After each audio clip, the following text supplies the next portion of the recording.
A routine traffic stop in America just became one of the most dangerous moments of your life, and most drivers have no idea what changed. Right now, across all 50 states, police officers are using new technology and new legal powers that can turn a simple speeding ticket into criminal charges, vehicle seizure, or even arrest. And it is happening faster than you can say the words, "I know my rights." This is not a drill. This is not about bad cops or good cops. This is about a fundamental shift in how traffic stops work in the United States. And if you do not understand what is happening before you see those flashing lights in your rear-view mirror, you could lose everything: your car, your freedom, your future. And the worst part is that most Americans are driving around completely unaware that the rules of the game have changed. Let me be very clear about what we're dealing with here. In the past 18 months, law enforcement agencies in at least 37 states have rolled out what they call enhanced traffic enforcement protocols. The language sounds bureaucratic and boring, but what it actually means is this. Officers now have access to real-time databases that pull up your entire history before they even walk up to your window. They know if you have unpaid tickets. They know if your insurance lapsed last month. They know if there is a warrant in another state that you forgot about from 5 years ago. And they know all of this in under 10 seconds. But it gets worse, much worse, because these systems are also scanning your license plate and cross-referencing it against databases that track everything from your credit score to your social media posts to whether your vehicle has been flagged in any kind of investigation anywhere in the country. And the threshold for what gets you flagged is shockingly low. One report from the Electronic Frontier Foundation found that in some jurisdictions, simply driving through certain neighborhoods at certain times can get your plate added to a watch list. No crime, no violation, just wrong place, wrong time. Now you might be thinking, well, I have nothing to hide, so why should I care? And that is exactly the kind of thinking that has gotten thousands of innocent Americans into serious legal trouble over the past year. Because here is the reality. You do not have to be guilty of anything for a traffic stop to destroy your day or your life. All it takes is one officer who decides your behavior seems suspicious. One officer who thinks your answer sounded evasive. One officer who believes the cash in your glove compartment must be drug money, even though you just sold your old truck on Craigslist. We are talking about civil asset forfeiture, and it is expanding at an alarming rate. Police can now seize your cash, your car, even your jewelry during a traffic stop, if they have what they call reasonable suspicion that it is connected to criminal activity. And here is the nightmare part. You do not have to be charged with a crime. You do not have to be arrested. You do not even have to be given a ticket. They can take your property and you have to fight in court to get it back, which can cost thousands of dollars in legal fees. And in many cases, people never get their property back because the legal fight is too expensive or too complicated. This is not some dystopian future scenario. This is happening right now in cities and towns across America. A truck driver in Nevada had $43,000 seized during a routine traffic stop. He was never charged with anything. A single mother in Tennessee had her car seized because her son, who she did not know was involved in anything illegal, had borrowed it once.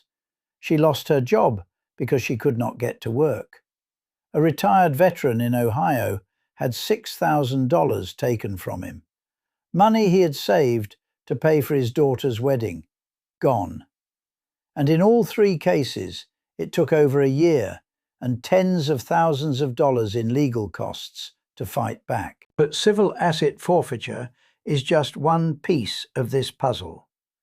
Let us talk about what happens when you actually get pulled over.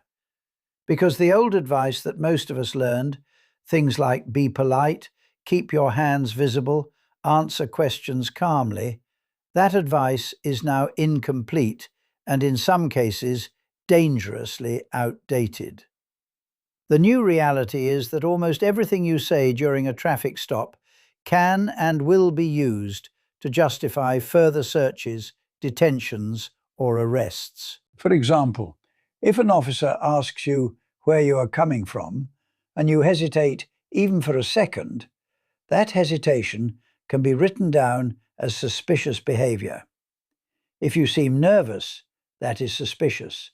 If you seem too calm, that is also suspicious. If you refuse to answer questions, some officers interpret that as obstruction. And if you do answer questions, your answers can be twisted or misremembered in ways that hurt you later. There is no winning move here except to understand your rights and know exactly what you are required to do versus what you are being pressured to do. And here is something most drivers do not know. You are not legally required to answer questions beyond providing your license, registration, and proof of insurance.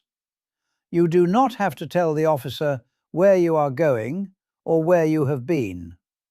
You do not have to explain why you were speeding or why you changed lanes. You do not have to consent to a search of your vehicle. But officers are trained to make you feel like you have to cooperate. They will say things like, "You do not have anything to hide, right?" Or, "This will go a lot faster if you just let me take a quick look."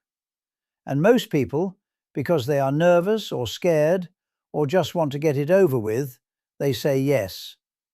And that yes can open the door to a full search that turns up something you did not even know was in your car. An old joint in the back seat from a friend who borrowed your car last month.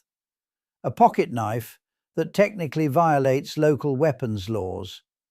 A prescription pill bottle without a label. Any of these things can lead to arrest. We need to talk about the role of technology, because this is where things get truly invasive. Police departments across the country are now using artificial intelligence systems to analyze traffic stop data and predict where and when to deploy officers for maximum enforcement. These systems are supposed to reduce crime and improve safety, but what they actually do is target low-income neighborhoods and communities of color at vastly disproportionate rates. Study after study has shown this, and once you are in the system, once your car has been flagged or your name shows up in one of these databases, you become more likely to be stopped again and again. It creates a feedback loop where innocent people get trapped in endless cycles of fines, court dates, and suspicion. And then there are the K9 units. Police dogs are being used at traffic stops more than ever before. And here is what you need to know about that. Courts have ruled that officers do not need your permission to walk a drug dog around your car during a traffic stop. And if the dog alerts, meaning it sits down or barks or does whatever signal it has been trained to do, that gives the officer probable cause to search your entire vehicle. But multiple studies have found that drug dogs are wrong more often than they are right. Some dogs alert because they are picking up on their handler's cues. Some alert because they smell food or another dog. Some alert because they are just having a bad day. It does not matter. Once the dog alerts, your Fourth Amendment rights essentially evaporate. Now let us talk about what you should actually do if you get pulled over, because knowledge is the only protection you have in this environment. First, as soon as you see those lights, find a safe place to pull over. Use your turn signal. Slow down gradually. Pull into a well-lit area if it is night time. Turn off your engine. Roll down your window. Keep your hands on the steering wheel where the officer can see them. Do not reach for your license and registration until the officer asks for it. All of these actions signal that you are not a threat and that you are complying. When the officer approaches, be polite but brief. Say, "Good evening, officer," or "Good afternoon, officer." When they ask for your documents, tell them where those documents are before you reach for them. Say, "My license is in my wallet, in my back pocket. May I reach for it?" Or, "My registration is in the glove box. I am going to open it now." Narrate your actions. This keeps everyone calm and reduces the chance of a misunderstanding that could turn deadly. Here is where it gets tricky. The officer will likely ask you questions. Do you know why I pulled you over? Where are you headed today? Have you been drinking? You do not have to answer these questions. You can politely say, "Officer, I prefer not to answer questions." Or you can say, "I am not discussing my day." Some people recommend saying, "I invoke my Fifth Amendment right to remain silent," but that language can sometimes escalate the situation unnecessarily. The goal is to be respectful but firm. You are not being rude, you are simply exercising your constitutional rights. If the officer asks to search your car, you should clearly and calmly say, "I do not consent to searches." Say it out loud. Make sure it is heard. Even if the officer searches anyway, your lack of consent can be critical later in court. And if the officer threatens you or suggests that refusing a search makes you look guilty, do not back down. Repeat the same line. "I do not consent to searches." You do not have to explain yourself. You do not have to justify your refusal. No is a complete sentence. If the officer brings a canine unit to the scene, you should ask, "Am I free to leave?" If the officer says no, then you are being detained, and you should ask, "Am I being detained or am I under arrest?" If you are being detained, ask why. If you are under arrest, ask what the charges are. And then, this is critical, stop talking. Say nothing else except, "I want to speak to a lawyer." Do not try to explain your way out of it. Do not try to convince the officer that there has been a mistake. Anything you say will be used against you. Wait for your attorney. But here is the hard truth that nobody wants to say out loud. Even if you do everything right, even if you know your rights and you stay calm and you do not consent to anything, you can still end up arrested. You can still end up with your car impounded. You can still end up in a legal battle that costs you time and money and stress. Because the system is not designed to protect you during a traffic stop. It is designed to generate revenue and gather intelligence and exert control. That might sound cynical, but it is backed up by the numbers. American police conducted over 50 million traffic stops last year. 50 million. And while most of those stops result in nothing more than a warning or a ticket, hundreds of thousands of them result in searches, arrests, and seizures. The odds might be in your favor, but they are not good enough to ignore. So what does all of this mean for you and your family? It means that every time you get behind the wheel, you are entering a legal minefield where the rules are unclear and constantly changing.